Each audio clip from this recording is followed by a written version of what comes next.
एक और विषय इसमें समाहित है जिसका जिक्र प्रधानमंत्री ने भी अपने उद्बोधन में किया कि संसदीय प्रणाली से, प्रक्रिया से जो है आम लोगों की भागीदारी और भी ज़्यादा तय की जाए, उसका भी प्रयास किया जाना चाहिए और उसकी चर्चा जो है इस सम्मेलन में भी एक विशेष सत्र के दौरान होगी। भारत की अगर बात करें तो भारत में विशेष तौर पर युवाओं और महिलाओं की जिस तरीके से भागीदारी मतदान में बढ़ी है वो अपने आप में अकल्पनीय है और एक उदाहरण है। अब प्रयास ये भी किया जा रहा है विशेष रूप से युवाओं को जोड़ने के लिए इस प्रक्रिया से यूथ पार्लियामेंट का आयोजन किया जा रहा है और अलग अलग प्लेटफॉर्म्स पर जो है प्रधानमंत्री जो है एड्रेस करते हैं युवाओं को, महिलाओं को, भारत की बेटियों को कि इस प्रक्रिया में केवल मतदाता के रूप में नहीं बल्कि एक जो है मतदान लड़ने के रूप में भी, क्योंकि बदलाव तभी आएगा जब पढ़े लिखे युवा महिलाएं जो हैं इस प्रक्रिया में सम्मिलित होंगी। इसका भी प्रयास लगातार किया जा रहा है। जी बिल्कुल, जैसे प्रधानमंत्री जी ने कहा कि इंडिया की डाइवर्सिटी उसकी स्ट्रेंथ है। इंडिया इतना डाइवर्स है कि उन्होंने कहा 900 publications across the country in different languages, channels हैं 900 डिफरेंट लैंग्वेजेस में। प्लस उन्होंने ये भी जैसे प्रधानमंत्री ने सबसे बड़ी बात ये कही कि India is like a big tree, India's democracy is like a big tree with deep roots, कि डेमोक्रेसी इतनी स्ट्रेंथन है, इतनी स्ट्रॉन्ग है कि उसके रूट्स भी बहुत डीप हैं। और जो डाइवर्सिटी की बात है कि जैसे प्रधानमंत्री जी ने अभी बात करी कि सोशल मीडिया की, जैसे हम आज की डेट में इंडिया टेक्नोलॉजी को लेकर, नई टेक्नोलॉजी को लेकर इस्तेमाल करना उसका, India has been very vibrant. लोग, इंडिया के लोग कहेंगे कि India is not a very advance country unlike many other countries. लेकिन मुझे एक बात याद आ रही है, पूर्व फाइनेंस मिनिस्टर ने कहा था कि आप बाज़ार में जाएंगे तो डिजिटल टेक्नोलॉजी इतनी इंडिया में नहीं आ सकती, मोबाइल नहीं है तो लोग कैसे करेंगे। लेकिन आज की डेट में इंडिया ने ये प्रूव कर दिया कि डिजिटल टेक्नोलॉजी, मतलब यूपीआई ट्रांजैक्शंस वर्ल्ड में सबसे ज़्यादा अगर हो रही हैं तो वो इंडिया में हो रही हैं। सो इवन एक आम आदमी जो इतना पढ़ा लिखा भी नहीं है लेकिन वो डिजिटल टेक्नोलॉजी का इस्तेमाल कर रहा है, बच्चा अभी छोटा सा बच्चा है, अभी स्कूल में जा रहा है लेकिन डिजिटल टेक्नोलॉजी का इस्तेमाल कर रहा है।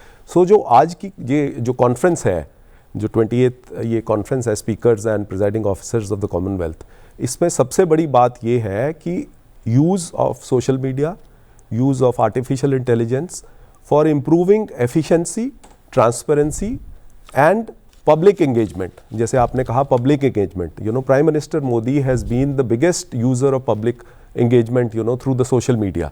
जब 2014 में इन्होंने, उससे पहले जब अपना चुनाव प्रचार किया तो सोशल मीडिया का इस्तेमाल सबसे ज़्यादा अगर किया तो प्रधानमंत्री जी ने किया। आज की डेट में भी ऑपोजिशन पार्टीज़ भी कर रही हैं, they have also followed suit. Social media को लोगों तक पहुंचने के लिए अपनी पॉलिसीज़, अपने इश्यूज़, अब आप देखिए इंडियन पार्लियामेंट पहले लाइव नहीं हुआ करता था, अब देयर वर चैलेंजेस, लोगों ने आशंकाएं उठाई कि लाइव टेलीकास्ट नहीं करना चाहिए, लेकिन इतने साल पहले हमने लाइव टेलीकास्ट कर लिया था। लोग जो चुन के भेजते हैं आपको, अपने नुमाइंदों को, तो वो आप देख सकते हैं कि हमारे यूथ, हमारे महिलाएं, हमारे लोग, वो सब देख सकते हैं कि हमारे रिप्रेजेंटेटिव्स कैसे काम कर रहे हैं, वहाँ क्या कर रहे हैं, हमारे मुद्दे उठा रहे हैं नहीं उठा रहे। प्लस वो उनसे जुड़ भी सकते हैं, पार्लियामेंटेरियन से सवाल भी कर सकते हैं through social media, through other social media mayors. लेकिन इसके साथ साथ मैं एक चीज़ ज़रूर कहूँगा कि टेक्नोलॉजी अच्छी बात है, but technology double edge weapon की तरह है। तो टेक्नोलॉजी का इस्तेमाल कैसे होता है? इस्तेमाल जो है उसका अपने फ़ायदे के लिए तो कीजिए, लेकिन टेक्नोलॉजी की फ्लिप साइड भी है कि उसका जैसे अभी रिसेंटली एक्स का बहुत यूज़ हो रहा है, तो एक्स में अभी कुछ इमेजेस के ऊपर लेके ग्रॉक ने जो उसका AI वर्जन है, तो उसमें एक सेक्सुअलाइज्ड वर्जन ऑफ ह्यूमन बींग्स, उसके ऊपर फिर ग्रॉक ने वापस लिया, उसके ऊपर वो चेक्स एंड बैलेंसेस लगाए।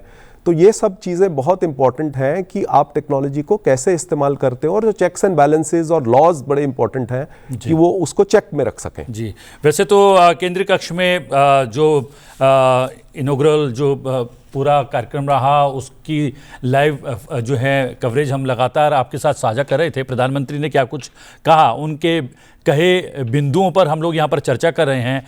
वहाँ पर लोकसभा अध्यक्ष ओम बिरला भी थे, उनका संबोधन था, और राज्यसभा के उपसभापति हरिवंश जी थे, उनका भी संबोधन था। दोनों ने क्या कुछ कहा इस अवसर पर, वो भी आइए एक बार फिर से नजर डाल लेते हैं उस पर। Central Hall has been witness to many defining moments in India's history. From deliberations of the Constituent Assembly that gave birth to our Constitution to historic address by global leaders.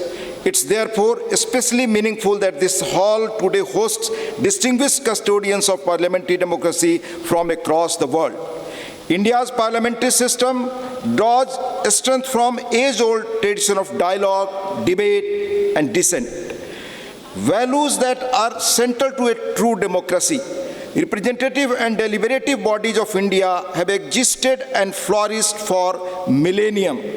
Your presence here from different regions of the globe reinforces the India's guiding philosophy of Vasudhaiva Kutumbakam, world is one family. Forums such as the CSPOC provide an important opportunity to exchange experiences, share best practices, and collectively reflect on evolving challenges facing democratic institutions, be it in strengthening legislative oversight, enhancing inclusivity, embracing technology, or deepening public trust in democratic processes. As presiding officers, we play a pivotal role in upholding the dignity of legislatures, ensuring fairness in proceedings, and safeguarding democratic norms. Your leadership is central to nurturing vibrant, responsive, and futuristic parliaments that truly reflect the aspirations of the people they serve. We hope that interactions during this conference will further strengthen parliamentary cooperation, foster mutual learning, and contribute meaningfully to the advancement of democratic governance across our nations. दुनिया के सबसे बड़े लोकतंत्र, mother of democracy कहे जाने वाले भारत में लोकतांत्रिक संवाद, सहयोग और साझा मूल्यों को सुदृढ़ करने के उद्देश्य से आज हम यहाँ एकत्रित हुए हैं, जहाँ हम संसदीय लोकतंत्र की सर्वोत्तम प्रथाओं, नई पहलों और अनुभव को साझा करेंगे। हमारी संसद की 7 दशकों से अधिक यात्रा में हमने जन केंद्रित नीतियों और कल्याणकारी कानूनों के निर्माण से लोकतंत्र को सशक्त किया है तथा हमारी निष्पक्ष निर्वाचन पद्धति ने भारत के प्रत्येक नागरिक की लोकतंत्र में भागीदारी सुनिश्चित की है। इससे लोकतंत्र के प्रति लोगों की आस्था बढ़ी है। संसद और सरकार के साझे प्रयासों से हमने कई अनावश्यक कानूनों को हटाया है, नए कल्याणकारी कानून बनाए, जनता की अपेक्षाओं के अनुसार नीतियाँ बनाई है। इसका परिणाम है कि आज हम विकसित और आत्मनिर्भर राष्ट्र के निर्माण के लक्ष्य की ओर मजबूती से बढ़ रहे हैं। माननीय प्रतिनिधिगण, राष्ट्रमंडल देशों के इस संसदीय परिवार में विभिन्न देशों के पीठासीन अधिकारियों को वैश्विक महत्व के वर्तमान मुद्दों पर एक साथ लाने की क्षमता है। आज विश्व अभूतपूर्व तकनीकी परिवर्तन के दौर से गुजर रहा है। एआई और सोशल मीडिया ने लोकतांत्रिक संस्थाओं की दक्षता और कार्यकुशलता को बढ़ाया है, लेकिन इनके दुरुपयोग से गलत सूचना, साइबर अपराध और सामाजिक विभाजन जैसी गंभीर चुनौतियां भी हमारे सामने है। यह हमारा सामूहिक दायित्व है कि हम इन चुनौतियों पर गंभीरता से विचार कर उसका उचित समाधान निकालें। इथिकल एआई और प्रामाणिक और जवाबदेही सोशल मीडिया आज की आवश्यकता है। मुझे आशा है इस सम्मेलन में हम महत्वपूर्ण वैश्विक मुद्दे पर गहन चर्चा करेंगे और ठोस नीतिगत निर्णय भी लिए जाएंगे ताकि लोकतांत्रिक संस्थाओं में एआई और सोशल मीडिया के आदर्श उपयोग की कार्य योजना तैयार कर सकें। मुझे खुशी है भारत की संसद और विधान मंडलों में एआई का उपयोग बढ़ रहा है। और उन्हें हम पेपरलेस भी बना रहे हैं। और टेक्नोलॉजी के उपयोग से हमने अपनी सभी विधायी संस्थाओं को एक डिजिटल प्लेटफॉर्म से जोड़ने की पारदर्शिता नई मिसाल की है। माननीय प्रधानमंत्री जी के मार्गदर्शन में हमने देश की सारी विधान मंडलों को एक प्लेटफॉर्म पर ला दिया है। इस सम्मेलन में हम पीठासीन अधिकारियों की निष्पक्षता और न्याय संगतता पर और जनता में संसदों की विश्वसनीयता बढ़ाने पर भी चर्चा करेंगे।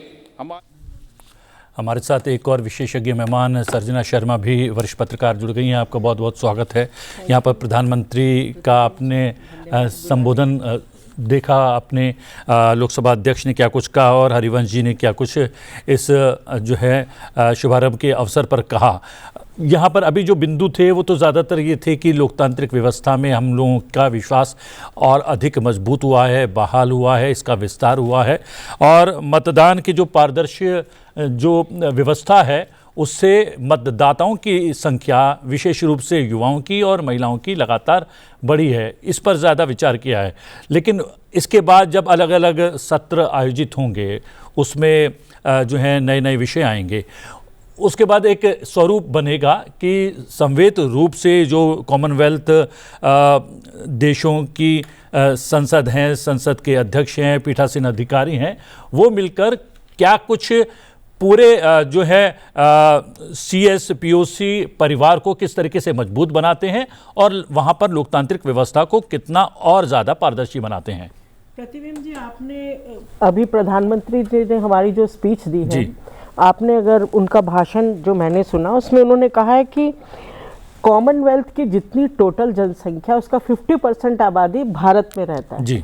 और उनका कहना ये कि हम खाली ये नहीं कि जो हमने अचीव किया वो सिर्फ हमारा हो, वो सबका हो। जो हमारे पास ज्ञान है, जो कि भारत की प्राचीन परंपरा भी रही है, कि उस ज्ञान को हम सबको बांटें और हम हैंड होल्डिंग करें। सबसे इम्पॉर्टेंट आपने देखा कि उन्होंने कहा कि हम हैंड होल्डिंग जो बाकी के कॉमनवेल्थ कंट्रीज़ हैं उनके साथ भी मिलकर उनको हम अपना ज्ञान दें। हमारा जो आपने नोट किया होगा, उन्होंने कहा कि हम एक ओपन टेक्नोलॉजी मंच बनाएंगे। जो हमारे पास तकनीकी है, नई प्रौद्योगिकी है, वो कॉमनवेल्थ कंट्रीज़ के सब देशों को मिले और सब देश मिल के आगे बढ़े, हैंड होल्डिंग करके चले एक दूसरे के साथ। एक तो ये, दूसरा जो PM ने कहा कि ये जो हमारी जो संसदीय प्रक्रिया है ये विविधता का एक सेलिब्रेशन है कि जब भारत आज़ाद हुआ तो सबने कहा, ऐसा नहीं कि डेमोक्रेसी हमारे पास 75 साल की नहीं है, हमारे पास 7000 साल पुरानी डेमोक्रेसी है। India is mother of democracy. तो ये जो कहते हैं कि जब आज़ाद हुआ था तो सबको था इतनी विविधता, इतनी भाषाएं हैं, क्या भारत इन सबको मैनेज कर पाएगा? भारत ने मैनेज किया, बहुत अच्छे से मैनेज किया और विश्व की सबसे बड़ी डेमोक्रेसी भारत इस समय है। और ये जो सम्मेलन है भारत में चौथी बार, 4th टाइम ये हो रहा है। और इस बार आपने विषय देखे, बहुत सारे विषय हैं, नवाचार है, AI है, और सबसे बड़ा है कि मान लीजिए जो संसद है, क्या उसकी भूमिका क्या है कि सत्र हुआ और ख़त्म हो गया, ऐसा नहीं है। उसके बाद भी जनता से कैसा जुड़ा वो, इसमें वो चर्चा होगी।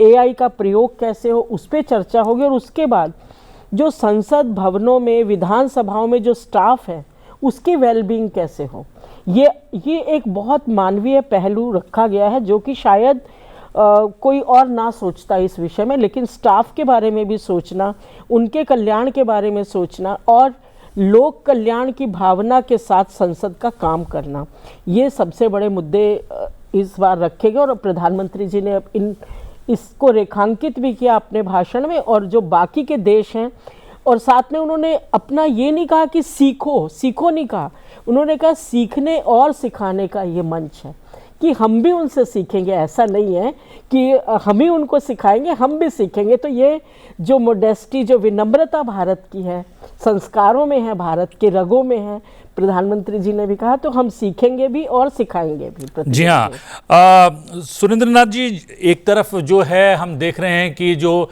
वैश्विक जो साझेदारी है, गठबंधन है या फिर जो है संस्थाएं हैं, उस पर थोड़ा सा एक खतरा सा मंडराता हुआ नज़र आ रहा है और ऐसा लग रहा है कि हर देश जो है स्वकेंद्रित होकर जो है अपनी नीतियों पर अमल कर रहा है।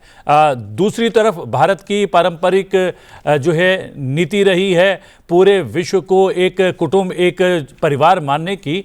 उसी को कहीं ना कहीं केंद्र में रखकर प्रधानमंत्री ने हैंड होल्डिंग की बात की है और ये भी कहा है कि हमारे पास जो ज्ञान है वो हम आपको देंगे और आपके पास जो जानकारियां हैं वो आप साझा करें, हम भी उससे सीखने की कोशिश करेंगे और इसके माध्यम से हम लोकतांत्रिक व्यवस्था को, संसदीय प्रणाली को और ज्यादा मजबूत बनाने का प्रयास करेंगे।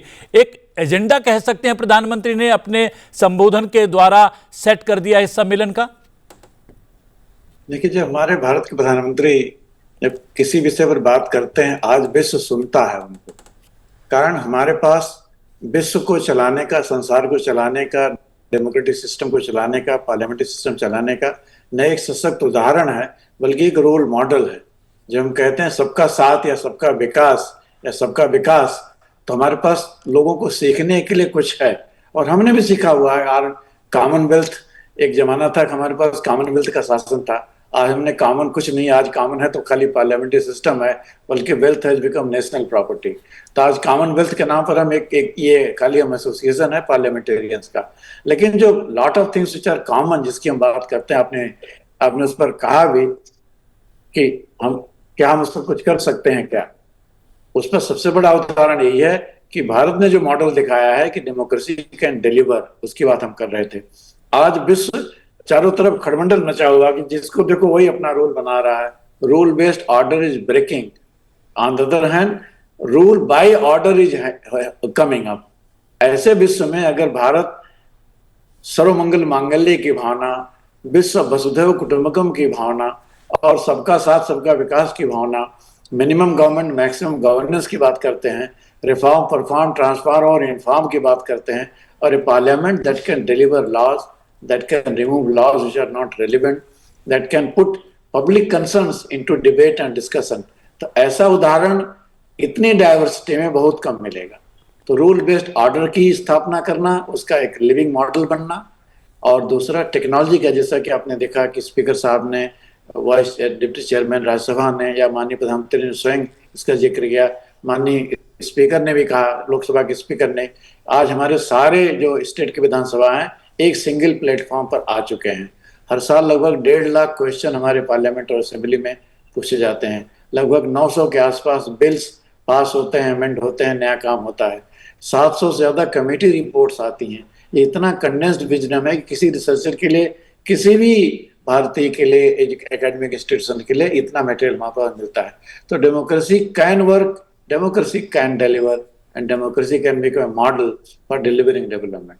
ऐसे हालात में अगर हम विश्व के लिए मॉडल बनते हैं, तब हम विश्वगुरु कहलाने के हकदार हैं। हम विश्वगुरु, हम कोई सर्टिफिकेट के लिए नहीं बनना चाहते।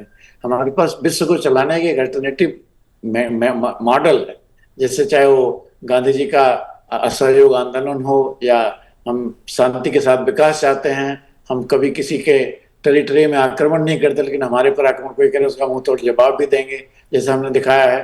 तो आज एक सशक्त भारत, आत्मनिर्भर भारत, बिना किसी के रास्ते में आने वाला भारत, बट हर एक को रास्ता दिखाने वाला भारत, एक नए भारत की परिकल्पना हम देखते हैं और हमारे डेमोक्रेटिक लाइफ में, डेमोक्रेटिक सिस्टम में वो दिखता भी है। संजीव जी, ये जब पूरे ग्लोबलाइजेशन पर जो है संशय के बादल मंडराने लगे हैं, एक सवालिया निशान लग गया है, उसी तरफ भारत जो है अलग अलग क्षेत्रों में उदाहरण बनकर सामने आ रहा है।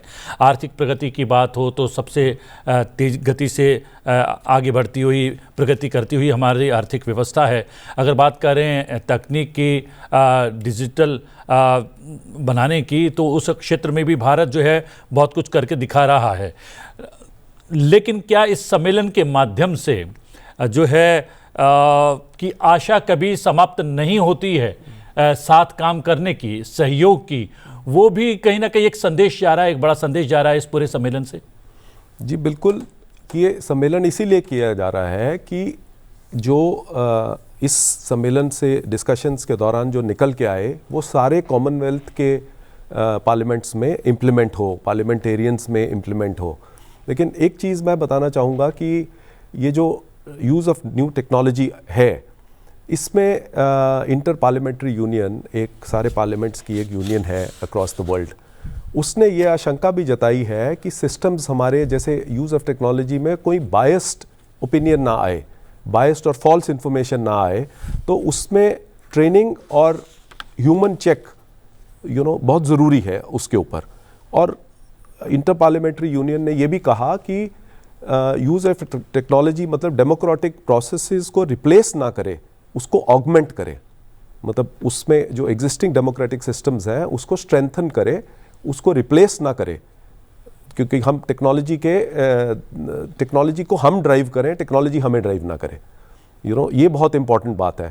और ये जो सारे मुद्दे हैं, जैसे आज की डेट में विश्व में जो चल रहा है, जैसे रूल ऑफ लॉ हर जगह, one country is attacking the other, tariffs का वॉर चल रहा है सारी जगह, तो एक proper system, there needs to be cohesion, rule of law implement होना चाहिए, तो सिस्टम्स को और स्ट्रेंथन करना चाहिए। और जैसे इसमें the role of speakers and presiding officers in strengthening democracy को स्ट्रेंथन करने के लिए, और अनबायस्ड भी होने चाहिए, इनका रोल जो है अनबायस्ड होना चाहिए, बिकॉज आफ्टर ऑल एक पॉलिटिकल पार्टी से एफिलिएट तो होता ही है जो पहले before becoming a presiding officer और स्पीकर, सो वो अनबायस्ड, आप you have to shed your party और your previous role and become democracy को स्ट्रेंथन करना है, आपने सब तरीके सबको बराबर से देखना है। सर्जना जी, ये डिजिटल किया जा रहा है जो है हमारी संसदीय प्रक्रिया को, और एआई का भी इस्तेमाल किया जा रहा है, और रिकॉर्ड टाइम में जो है 22 भाषाओं में जो है जो संसद की प्रक्रिया है उसके जो है उसके डिटेल्स जो हैं हर एक सांसद को जो है रिकॉर्ड समय में मिल पा रहे हैं। ये एक बहुत बड़ा बदलाव किया है। लेकिन जो एक बात यहाँ पर कही गई है संजीव जी के द्वारा कि तकनीक का हम इस्तेमाल करें संसदीय प्रक्रिया को और ज़्यादा मजबूत बनाने में, वो कहीं हमें जो है ड्राइव ना करने लग जाए, हमें जो है केंद्रित ना करने लग जाए, उसके लिए क्या ट्रेनिंग की भी आवश्यकता होगी? बहुत प्रतिबिंब जी, क्या उस ट्रेनिंग का भी यहाँ पर जिक्र होगा कि कैसे? जी अवश्य होगा, क्योंकि जब हम कोई नई, मान लीजिए आप ही हैं कि आज आपका कोई नया कैमरा आता है या कोई नया सिस्टम आता है, तो हमें भी तो न्यूज़ रूम में ट्रेनिंग दी जाती है ना, तो ज़रूर दी जाएगी। मुझे लगता है उसका सिस्टम भी कुछ बनाया जाएगा कि कैसे यूज़ करें। लेकिन सोशल मीडिया हो या एआई हो, ये दो धारी तलवार है। इसको यूज़ करना, जैसा इन्होंने कहा कि घोड़ा की सवारी हम करेंगे या घोड़ा हमारी सवारी करेगा, हम लगाम हमारे हाथ में होनी चाहिए जी। ये ना हो कि घोड़ा लगाम उतनी छूट जाए एआई की कि वो सरपट भागने लगे या गिरा दे। तो जो सवार होगा उस पर, एआई के घोड़े पर, उसको लगाम को कस के अपने हाथ में रखना है, और उसका प्रयोग सदुपयोग हो, उसका दुरुपयोग ना हो, ये देखना बहुत ही ज़रूरी होगा। लेकिन हम देख रहे हैं कि युवाओं को जो है एआई की ट्रेनिंग जो है देने पर जो है सरकार जो है वचनबद्ध नज़र आती है, और जो है उसकी तरफ से अपनी तरफ से प्रयास किया जा रहा है। इंटर्नशिप प्रोग्राम चलाए जा रहे हैं, तमाम जो है कार्यक्रम चलाए जा रहे हैं सांसदों के लिए, जो है उस तरीके के जी अब हाँ, क्योंकि ये बहुत हाईटेक सब कुछ है और सबको बहुत जल्दी समझ भी नहीं आता। जैसे जब नए संसद में प्रवेश हुआ, आपको भी ध्यान होगा, तो सबके यहाँ, क्योंकि पेपरलेस करना था, तो सबके यहाँ पे डेस्कटॉप लगाए गए कि आप सारा काम यहाँ से कीजिए। तो निश्चित रूप से ट्रेनिंग तो हर व्यक्ति को देनी होगी, क्योंकि ये लोकतंत्र है। हर व्यक्ति यहाँ पर कोई डिग्री का तो हिसाब नहीं है कि आप चुनाव, आपके पास ये डिग्री है तभी लड़ सकते हैं। तो यहाँ पर एक, क्योंकि हमारे यहाँ जो है जो हमारी विजडम जिसको बोलते हैं कि एक जो ट्रेडिशनल विजडम है, उसके आधार पर भी लोकतंत्र चला है और चलेगा, आगे भी चलेगा। तो ऐसे लोग जो कि ट्रेडिशनल विजडम में बहुत अच्छे हैं लेकिन उनके पास कोई एकेडमिक डिग्री नहीं है, उन लोगों को ट्रेनिंग देना बहुत ज़रूरी होगा और दे भी रहे हैं।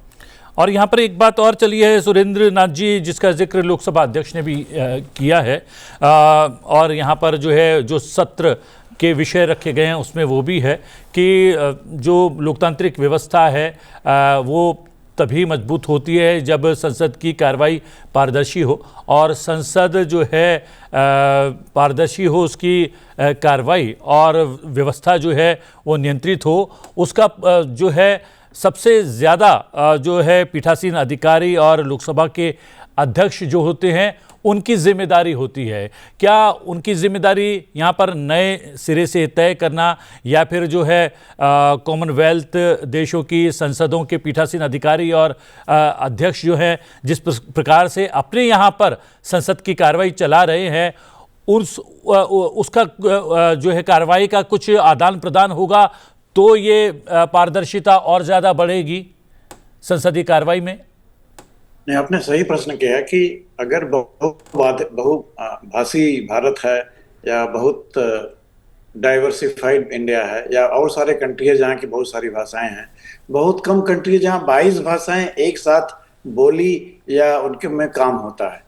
तो भारत विश्व के लिए एक मॉडल बन सकता है कि more than 1 language, more than 5 language, even up to 22 language में हम कई कार्यवाही कैसे हम ऑनलाइन लगातार कर सकते हैं, किसी ऑनरेबल मेंबर को कोई प्रॉब्लम नहीं होती है।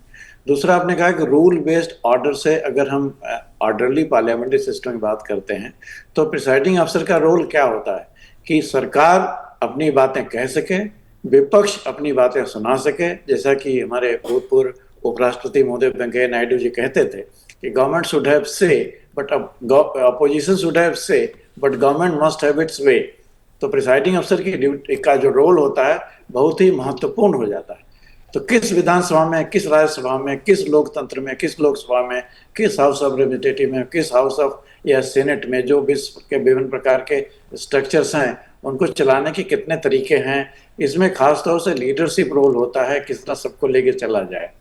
दूसरा, तकनीकी का भी रोल हो सकता है, जिससे भारत ने बहुत अच्छे तरीके से तकनीक, आप देखिए सेनेट में जाइए वहाँ भी अभी लोग कंप्यूटर का इस्तेमाल नहीं कर रहे हैं अमेरिकन सेनेट में, लेकिन हिंदुस्तान में हमारी 20 विधानसभाएं आज डिजिटल हैं, पार्लियामेंट के अंदर डिजिटल हैं। हाँ, इसमें प्रशिक्षण की आवश्यकता है, कारण सबका अप्रिसिएशन अलग अलग होता है, लेकिन हम जिस तरीके से आगे बढ़ रहे हैं, हम डिजिटली प्रॉब्लम को सॉल्व कर रहे हैं, डेमोक्रेटिकली सबको एसोसिएट कर रहे हैं और हम सोशल मीडिया से डर नहीं रहे हैं। आपने माई भारत में जो युवा कैंपेन है उसमें माननीय प्रधानमंत्री स्वयं युवाओं से जुड़ते हैं। हमारे जनजी का खतरा ने हमने जनजी को, युवा को अपना एक अस्त्र बना रखा है डेमोक्रेसी डीपनिंग का। तो आज सबसे ज्यादा फेसबुक के यूजर भारत में, सबसे ज्यादा इंस्टाग्राम के यूजर भारत में, सबसे ज्यादा एक्स के या और भी जितने सोशल मीडिया प्लेटफॉर्म है, व्हाट्सएप के प्लेटफॉर्म के यूजर भारत में है। तो इसका एक सदुपयोग भी हो सकता है। कोई आप क्वेश्चन पूछ रहे हैं, उसका आंसर मिला, उसको हम 1 मिनट में या फ्रैक्शन ऑफ सेकेंड में अपने कंस्टिट्यूंसी लोगों को बता सकते हैं। तो एक जवाबदेही सांसद, जवाबदेही सरकार और एक स्वस्थ लोकतंत्र, तीनों का हम जब संसद में दिखाते हैं या दिखने के प्रयास करते हैं तो लोगों का विश्वास बढ़ता संसदीय प्रक्रिया के प्रति कि हमारे चुने हुए प्रतिनिधि हैं जो अपनी भाषा में कह रहे हैं, लेकिन उनकी भाषा का जवाब सरकार को जवाबदेह बना रहा है। और यही लोकतंत्र की खूबसूरती है कि सरकार के पास अपने काम करने के तरीके भी हों और विपक्ष को भी अपनी बात दमदार तरीके से कहने की आवश्यकता हो, उसका स्कोप भी मिले। और इंडिया से जैसा मॉडल, भारत जैसा मॉडल बहुत कम जगहों पर है जहाँ की विपक्ष इतनी पार्टियों में बटा हुआ विपक्ष भी सबको समान अवसर दिया जाता है बिलों पर या विभिन्न नेशनल और अंतर्राष्ट्रीय लेवल की चर्चाओं पर। तो हम एक मॉडल हैं और वो कॉमनवेल्थ में हम अपने मॉडल को न केवल दक्षता के साथ प्रदर्शित कर सकते हैं, जैसा कि आपने बताया कि माननीय प्रधानमंत्री जी ने, माननीय लोकसभा स्पीकर ने, या सबकी इच्छा है कि हमने ऐसा नहीं मानते हम मिस्टर परफेक्ट है, हमारे अंदर सब कुछ ठीक है, हमको भी सीखने की आवश्यकता है। आप देखिए हाउस ऑफ कॉमन्स लंदन में किस तरह से लोग बैठते हैं, हमारे यहाँ किस तरह से लोग बैठते हैं। कभी कभी संसद में विशृंखला भी आती है, डिसिप्लिन के इशू भी आते हैं, हमने उन पर भी काबू करना है ताकि लोग अपनी बातें कहें। कारण अगर संसद हम चलने नहीं देंगे, संसद को ठीक तरीके से नहीं चलेंगे तो एक बहुत अच्छा मॉडल नहीं बनेगा। बहुत सारा टाइम नष्ट होता है छोटी छोटी बातों के ऊपर विवाद में। तो अगर हम संसदीय तरीके को हेल्दी बनाएंगे तो हमारे संसदीय लोकतंत्र के प्रति लोगों का विश्वास बढ़ेगा। आप जानते हैं कि we became democratic before we became developed. बहुत सारे कंट्री डेवलप्ड हुए हैं तब जाके डेमोक्रेसी के साथ उन्होंने एक्सपेरिमेंट किया है। हमने उल्टा किया है, हमने यूनिवर्सल सफरेज पहले दिन दिया। हमने कैसा नहीं कहा कि main and women will have separate eligibility. आज भी हम लोकतंत्र के जो पंचायत से लेके पार्लियामेंट तक हमने सबको एक समान रखा, हर एक को डिजिटल सुविधाएं दी हैं। तो हम बहुत बड़ा एक रोल मॉडल उभर रहे हैं पूरे विश्व में, खास तौर से democracy and in A parliamentary democratic structure. इसको कॉमनवेल्थ में अगर हम इसको शोकेस करते हैं तो हमारे लिए बहुत बड़ा सौभाग्य होगा। और माननीय प्रधानमंत्री जो स्वयं कम्युनिकेटर इन चीफ हैं, वो जब कोई चीज़ बताते हैं तो लोग पूरा विश्व सुनता है, और शायद यही समय है भारत का जो अनमोल समय भी। संजीव जी, अब लोकतांत्रिक व्यवस्था के रूप में और संसदीय प्रक्रिया के रूप में भारत जो है वैश्विक रूप से एक उदाहरण बनकर सामने आ रहा है, लेकिन हमारे घर के भीतर ही अभी भी कुछ गुलाम मानसिकता के लोग हैं। वो जब भी हम कुछ नया करते हैं तो उनको लगता है कि शायद हम लोग पहल नहीं कर सकते, हम केवल भारत एक ऐसा देश है कि फॉलोवर ही बन सकता है, बड़ी बड़ी शक्तियां हैं जो वो करें पहले, फिर हमें उसके बाद करना चाहिए। चाहे यूपीआई ट्रांजिशन की बात कर लें, चाहे ईवीएम हम इस्तेमाल करते हैं और बड़ी बड़ी जो लोकतांत्रिक शक्तियां कहलाती हैं वहाँ पर इस्तेमाल नहीं किया जाता। कहा जाता है कि भाई आप क्यों कर रहे हैं, वो क्यों नहीं कर रहे हैं। उस मानसिकता से हमें निकलना होगा, तभी जो है हम लोगों के साथ और देशों के साथ जो है कदम ताल भी कर पाएंगे, कुछ उनको नया सिखा पाएंगे और इसको और ज़्यादा पारदर्शी और जो है मजबूत बना पाएंगे। जी बिल्कुल प्रतिबिंब जी, जैसे स्पीकर ओम बिरला जी ने अपने भाषण में कहा कि प्रधानमंत्री जी को इंट्रोड्यूस करते हुए उन्होंने कहा कि he has emerged as a global leader, और विश्व उनकी लीडरशिप को देख रहा है। लेकिन इंडिया को जैसे प्रधानमंत्री ने अपने भाषण में कहा कि इंडिया जब डेमोक्रेसी बना था तो बहुत देशों ने आशंका जताई थी कि ये सक्सेसफुल डेमोक्रेसी बन पाएगी कि टूट जाएगा, लेकिन India over the years emerged as a very strong democracy. और जैसे सर्जना जी ने पहले बताया कि हमारे जड़ें जो हैं वो हज़ारों साल डेमोक्रेसी, पहले डेमोक्रेटिक ट्रेडिशंस रहे हैं हमारे देश में। तो इंडिया आज की डेट में इंडियन पार्लियामेंट फॉर एग्जांपल जैसे स्पीकर ने कहा कि साइमल्टेनियस उनकी जो डिबेट्स होती हैं और जो उनके लेक्चर्स जो पार्लियामेंट में स्पीकर्स बोलते हैं उनके साइमल्टेनियस ट्रांसलेशन होती है इन डिफरेंट लैंग्वेजेस। आज की डेट में आप एक लैंग्वेज में बोल रहे हो और दुनिया में पूरे देश में डिफरेंट लैंग्वेजेस में लोग अपनी लैंग्वेज में उसको सुन सकते हैं, simultaneous transcription through the use of technology. तो इससे ज़्यादा और क्या हो सकता है कि 22 भाषाओं में, डिफरेंट भाषाओं में साइमल्टेनियस ट्रांसलेशन हो रही है और किसी देश में ऐसा बिल्कुल नहीं देखा गया होगा। तो India can be a role model in promoting these practices. और सबसे बड़ी बात है use of technology for public engagement, for improving public engagement.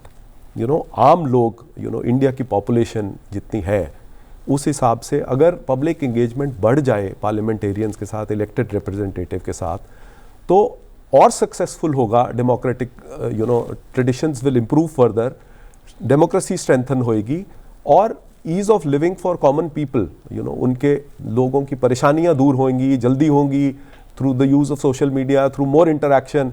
और एआई से जैसे बोला कि एआई से हम उसको पब्लिक एंगेजमेंट को फर्दर इम्प्रूव कर सकते हैं, उसको एनालाइज भी कर सकते हैं।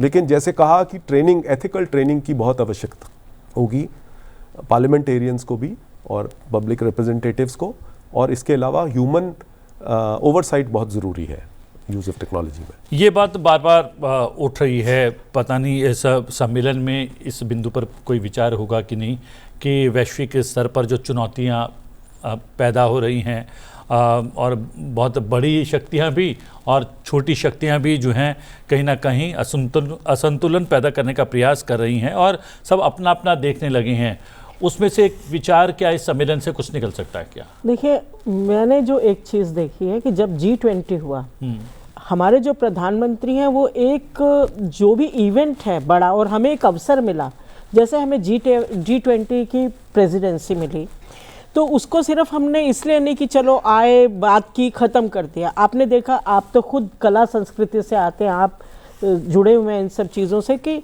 जब वहाँ पर भारत मंडपम में सेलिब्रेशन ऑफ, हमने मदर ऑफ डेमोक्रेसी एक एग्जीबिशन लगी, उसमें इंडिया को प्रोजेक्ट किया गया कि हमारे यहाँ डेमोक्रेसी नई नहीं है, हमारे यहाँ बहुत पुरानी है। हमारे श्रुतियों में, स्मृतियों में, वेदों में, पुराणों में हमारी संहिताओं में वर्णन है, असेंबलीज का वर्णन है, सभाओं का वर्णन है। और सबसे सुंदर, आप क्योंकि कला के व्यक्ति हैं इसलिए मैं आपको बता रही हूँ, और आपको भी याद होगा एक डांसिंग गर्ल की वहाँ पर लगी थी, जो मोहनजोदड़ो और हड़प्पा की खुदाई से वो निकली थी डांसिंग गर्ल। वो ये दिखा रही थी डांसिंग गर्ल और डेमोक्रेसी का संबंध क्या है। संबंध ये है कि ये दिखाना था कि देखिए 7000 वर्ष पहले भी, 5000 वर्ष पहले भी भारत में महिलाएं कितनी इंडिपेंडेंट थी, कितनी कॉन्फिडेंट थी और कितनी कला से जुड़ी हुई थी। आप अगर वो जो महिला की मूर्ति है उसकी अगर आप ज्वेलरी देखें, उसकी ड्रेस देखें, आज कोई वेस्टर्न कंट्री उससे मैच नहीं कर सकती। इसका मतलब हमारी संस्कृति में, भारत में महिलाएं जो हैं उनकी बहुत बड़ी भूमिका रही है और वो बहुत उन्होंने लोकतंत्र में कॉन्फिडेंस जो दिखाया, नंबर 1। नंबर 2, मौर्यास का सम्राट अशोक, शिवाजी छत्रपति और फिर जो विजयनगर, अगर हम्पी के पास आप विजयनगर देखें, उससे बड़ा कोई डेमोक्रेसी का उदाहरण नहीं हो सकता। और तमिलनाडु का एक मंदिर है उत्तर रामदरा, उत्तर रामदरा के जो भित्ति चित्र हैं उनके ऊपर लोकतांत्रिक प्रक्रिया की भित्ति चित्र बने हुए। आप सोचिए, इस सब को दुनिया के सामने प्रेजेंट करना, लाना, ये एक बहुत अच्छी सोच थी। जैसा कि मोदी जी कहते हैं, विरासत के साथ विकास। और फिर उसमें एक वो तो हुआ हमारे इतिहास की बात, हमने अपनी डेमोक्रेसी को दुनिया के सामने प्रस्तुत किया और वो विषय भी बना। दूसरी बात ये है कि जब हमें प्रेसिडेंसी मिली तो हमने उसी समय से जनवरी में ही हमने तैयारी शुरू कर दी voice of south global. Voice of south global का मुझे याद है क्योंकि मैं एमईए भी कवर करती हूँ। जो पहला वो हुआ, ऑनलाइन हुई थी वो मीटिंग, 125 देशों ने उसमें हिस्सा लिया। कि जब कोई व्यक्ति बहुत समृद्ध है तो उसे ये पता नहीं होता कि एक गरीब व्यक्ति का दर्द क्या है। जब वॉइस ऑफ साउथ ग्लोबल को हमने एक मंच दिया, जो उनकी चिंताएं हैं, जो उनकी आकांक्षाएं हैं, उन सबको एक आवाज़ दी मोदी जी ने। और उसका असर ऐसा नहीं है कि वो सिर्फ ऐसा, उसका असर मैंने दुनिया में देखा। इसलिए देखा कि 2024 में जब मैं यूएन के सम्मेलन में गई और मोदी जी का भी वहाँ स्पीच था, जिस होटल में मैं ठहरी थी उसमें ज़्यादातर साउथ अफ्रीकन कंट्रीज़ के रिप्रेजेंटेटिव थे। और जैसे ही वो लिफ्ट में या सुबह ब्रेकफास्ट में मुझे मिलते थे, वो मुझे हाथ जोड़ के नमस्ते, और साथ में मोदी भी, मोदी ऐसे हाथ करके वो मोदी मोदी यहाँ। तो मैं एक पॉइंट रखती हूँ कि जब भी मैं विदेश किसी भारत के टीम के साथ जाती हूँ तो मैं अपनी भारतीय वेशभूषा पहनती हूँ और अपने उससे रहती हूँ ताकि सबको पता चले कि मैं भारत को रिप्रेजेंट करती हूँ। तो और उसके अलावा मैंने देखा न्यूयॉर्क में जो टैक्सी ड्राइवर है साउथ अफ्रीका के, वो मुझे देखते ही पहचान लेते, मतलब जो वेशभूषा से। तो फिर वो Modi is a global leader. आप सोचिए, एक साउथ अफ्रीका का टैक्सी ड्राइवर वो कह रहा है कि Modi is a global leader. उन्होंने हमें एक मंच दिया, आवाज़ दी, तो ये एक इतना इम्पैक्ट हुआ उस वॉइस ऑफ साउथ ग्लोबल का। तो इसका भी ये जो होगी ना, कॉमनवेल्थ की ये जो हो रहे, इसका भी बहुत इम्पैक्ट होगा। आप देखना, इसका आने वाले समय में बहुत असर होगा। जी हाँ, और इस समय जब पूरा विश्व जो है नई नई चुनौतियों से जूझ रहा है, उस समय ये सम्मेलन भारत में होना बहुत महत्वपूर्ण है। और इस सम्मेलन से जो संदेश निकलेगा वो हमारी जो परंपरा रही है पूरे विश्व को एक परिवार मानने की, उसी के संदर्भ में वो संदेश निकलेगा, हमें पूरी आशा है। आप समय निकल कर आए संजीव जी, और आपने बहुत सारे बिंदुओं पर प्रकाश डाला। और वर्चुअली सुरेंद्र नाथ त्रिपाठी जी आप जुड़े, आपने भी चर्चा में हिस्सा लिया, महत्वपूर्ण बातें जो है साझा की। आपका भी बहुत बहुत धन्यवाद। आप दोनों का धन्यवाद। सर्जना जी जो हैं बनी रहेंगी, एक छोटा सा ब्रेक लेंगे, ब्रेक के बाद बहुत जल्द वापस लौटेंगे। और 28वें CSPOC को लेकर जो है बहुत सारे बिंदु अभी हम जो हैं आपके सामने लाने वाले हैं, और कुछ हो सकता है लाइव तस्वीरें एक बार फिर से साझा करें। और प्रधानमंत्री ने क्या कुछ कहा आज अपने जो है शुभारंभ करते हुए अपने संबोधन में, वो भी आपके साथ एक बार फिर से साझा करेंगे। एक छोटा सा ब्रेक लेते हैं।